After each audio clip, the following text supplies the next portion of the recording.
Guys, ayan, nagluluto muna yung hipag ko ng ginataang pakbit, guys. Ang dami, isang talyasi, guys. Kasi marami kami. Ayan, ang ating sahog ay ang alimasag. Hindi na rin tinanggalan ng tali. Kasama na siya sa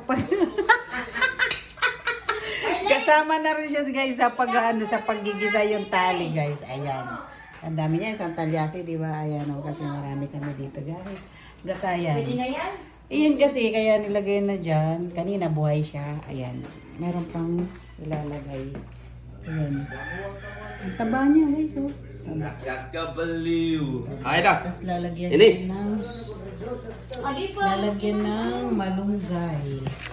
Guys, ilalagay ditong bagoong? Oo. Ay, hindi. Guys, hindi po lalagay yung bagoong. Yung ulo? Hindi. Sasabaw. Hindi na yung ulo. Pagtapon na. Dami sahog.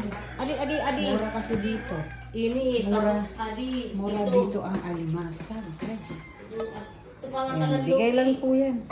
Yung alimasag na inulam namin kaninang umaga, yan tanghalian naman. Kasi maraming natira, kaya ayan, nagpakbit na lang. Na yan ang sinahog. Hipon. May hipon niya maliliit eh. Hipon maliliit.